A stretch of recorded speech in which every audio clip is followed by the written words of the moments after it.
নমস্কার বন্ধুরা, সকলে কেমন আছো? আশা করি রাধা মাধবের কৃপায় তোমরা সকলে ভালো আছো, সুস্থ আছো। সকাল থেকে এই ব্লগটা স্টার্ট করছি। দেখো আজকে একাদশী, তার জন্য আমি একটু ভোগ বানিয়ে নিচ্ছি। কী বানাচ্ছি দেখো, এখানে গ্রেট করে গাজর আর এটা হচ্ছে রাঙা আলু, দুটোকেই গ্রেট করে নিয়েছি। এদিকে একটু টমেটো কুচি, একটু কাঁচা লঙ্কা কুচি, আর এখানে কটা বাদাম ছাড়িয়ে নিয়েছি, ঘরেই ছিল বাদাম, ছাড়িয়ে নিয়েছি। আর এদিকে দেখো সাবুটা আধা ঘন্টা হয়েছে ভিজিয়ে রেখেছি, এরকম ঝরঝরে শুকনো করে। আর এদিকে আমি কড়াইও বসিয়ে দিয়েছি। কড়াইটা গরম হয়ে গেছে, দেখো তার মধ্যে আমি দিয়ে দেবো একটু ঘি। অল্প করে একটু ঘি দিয়ে দিলাম, আগে বাদামগুলোকে ভেজে নেব। ঘিটা দিয়ে এবার আমি বাদামগুলোকে দিয়ে দেবো।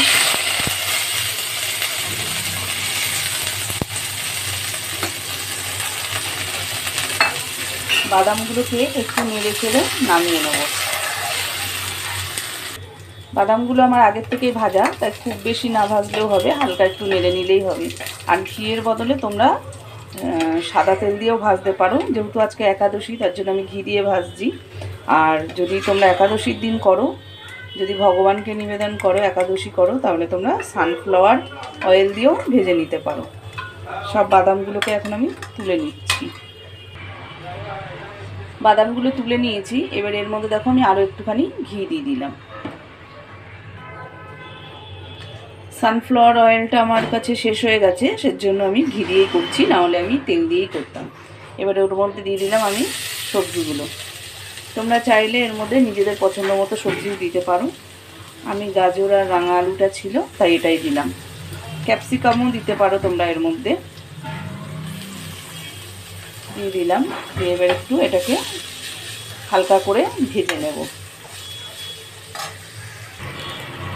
দিয়ে দেবো দেখো স্বাদ মতো সন্দক নুন। এবার দিয়ে দেবো এর মধ্যে একটু লঙ্কা কুচি, কেটে রাখা টমেটোটা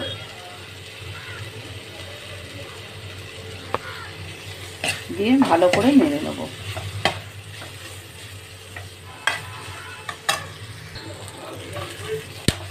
বেশ ভালো করে নেড়ে চেড়ে নিয়েছি দেখো। এবার আমি সাবুটাকে দিয়ে দেবো।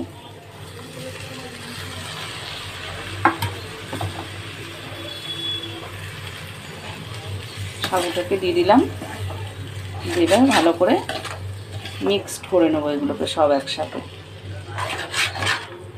সুন্দর করে মিক্সড করে নেব। এবার ভালো করে নেড়ে চেড়ে নিয়েছি দেখো। অল্প করে একটু মিষ্টি দিয়ে দেবো, আর তোমরা চাইলে একটু লেবুর রসও দিতে পারো। এবার দিয়ে দেবো ভেজে রাখা বাদামগুলো, দিয়ে ভালো করে মিক্সড করে নেব। সাবুটা খুব বেশি ভিজালে হবে না, একটু অল্প ভেজাতে হবে, তা নাহলে পুরো মাখা মাখা হয়ে যাবে। আর জলটাকে ভালো করে ঝরিয়ে নিতে হবে। আমি করেছি, ঠিকই আছে মোটামুটি, খুব ভালো করে নাড়লে এটা আবার ঝরঝরা হয়ে যাবে। দেখো রেডি হয়ে গেল আমার। এটাকে সাবুর পায়েসও বলতে পারো, আবার সাবুর পায়েস ঠিক চলে না, দুধ হলে তাহলে পায়েস হতো, এটা পোলাও বলতে পারো, সাবুর পোলাও। তো কেমন হয়েছে বলো, সুন্দর না? তোমরা চাইলে আরও অনেক সবজি এর মধ্যে দিয়ে করতে পারো। চলো তাহলে এখন রাখি। চলে এসছে দেখো বাজার। আজকে নিয়ে এসছে একটু কলমির শাক। বলেছিলাম একটু লাল শাক আনতে, তো বেলা হয়ে গেছে বলে বলছে লাল শাক পাইনি, শেষ হয়ে গেছে, তারপর কলমির শাক নিয়ে এসছে। যাই হোক, যে কোনো একটা শাক হলেই হলো, ভালোই লাগে খেতে। আর এইদিকে নিয়ে এসছে উচ্ছে, একটু উচ্ছে আনতে বলেছি, যে একটু উচ্ছে আর আলু ভাজা করব, তাই দেখো অনেকগুলো উচ্ছে নিয়ে এসছে। যে কোনো জিনিসই বেশি বেশি আনে, কম কিছুই আনে না। আর এদিকে দেখো খাই কুকমির হলুদ, আবার এই যে জেকের হলুদ পেয়েছে, তো বড় একটা ডিব্বা নিয়ে চলে এসছে। বলছে খেয়ে দেখো কেমন হয়, জেকের সব মশলাই তো ভালোই লাগে, তাহলে হলুদটাও খেয়ে দেখি। তো নিয়ে এসছে বড় একটা কৌটো, জানি না এখনও ব্যবহার করিনি, এখনও সিল খোলা হয়নি। আর নিয়ে এসছে একটা টাটা নুনের প্যাকেট। তাহলে আজকে একটু উচ্ছে আলু ভাজা করব আর একটু কলমির শাক ভাজবো। আর এদিকে দেখো একটু সয়াবিন জলে একটু নুন দিয়ে সেদ্ধ বসিয়ে দিচ্ছি। সেদ্ধ আমার হয়ে গেছে, একটুখানি সেদ্ধটা করে নিলে সয়াবিনটা বেশ নরম হয়, খেতেও ভালো লাগে।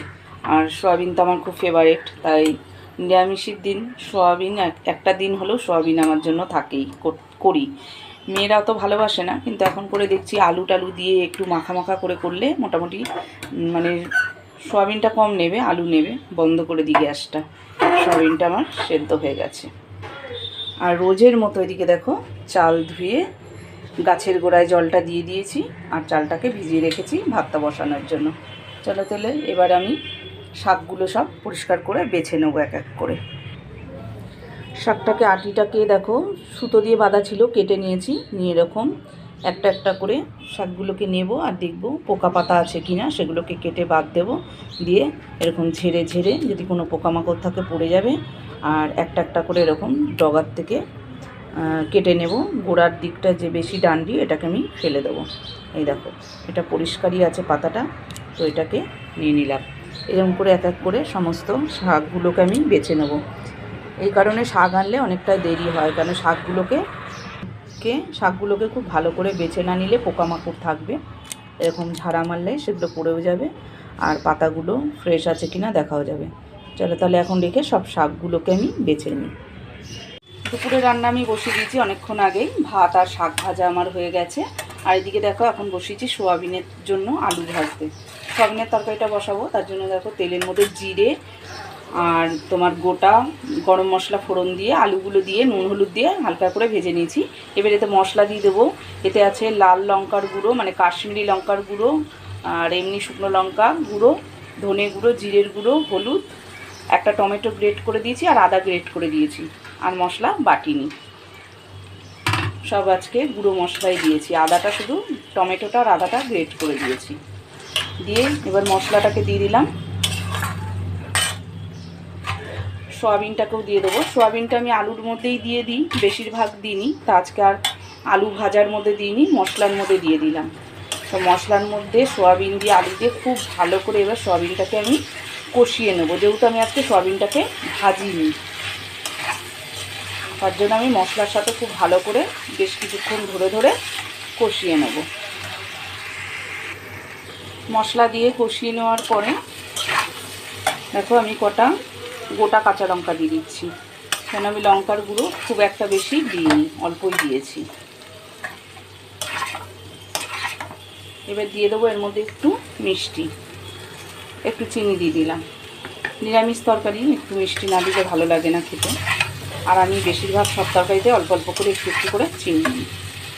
এবার দেখো মশলার বাটিটা ধুয়ে অল্প করে একটু জল দিয়ে দেবো, যেহেতু আমি গুঁড়ো মশলা দিয়েছি তলায় লেগে যেতে পারে, সেজন্য আমি একটু জল দিয়ে দিলাম। দিয়ে আবারও আমি ভালো করে মশলাটাকে কষিয়ে নেব। মশলাটা দিয়ে জল দিয়ে ভালো করে কষে নিয়ে আমি দিয়ে দেবো একটু শাহি গরম মশলা। এটা পরে দিলেও হয়, আমি কষার সময়তেই দিয়ে দিলাম একবারে। আর গোটা গরম মশলা তো ফোড়নে দিয়েছিলাম।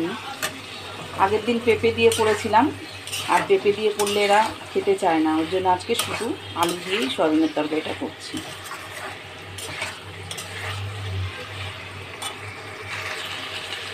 খুব ভালো করে দেখো কষানো আমার হয়ে গেছে সয়াবিনটা।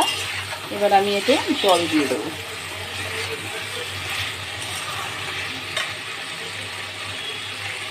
জল দিয়ে দিলাম,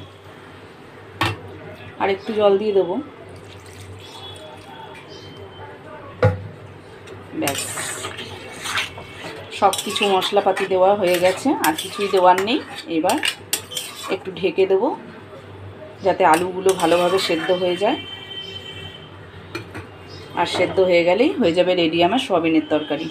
চলো তাহলে ঢাকা দিয়ে দিই, আর দেখাবো না, এবার রেখে দিলাম। এবার আমি উচ্ছেগুলো কাটতে যাব, একটু উচ্ছে ভাজা করবো তাই কাটতে যাবার। দেখো এদিকে আমি শাক ভাজা করে নিয়েছি, আর এদিকে গরম গরম ভাতও করে নিয়েছি। উচ্ছেটা ভাজলেই আমার হয়ে যাবে রান্না কমপ্লিট, তারপরেই হবে খাওয়া দাওয়ার পর্ব। তাহলে ভিডিওটা আমি এখানেই শেষ করছি, আবার দেখা হচ্ছে পরের নতুন ভিডিওতে। সবাই ভালো থেকো, সুস্থ থাকো, আর ভিডিওটা ভালো লাগলে একটা লাইক করে দিও, সাবস্ক্রাইব করে দিও।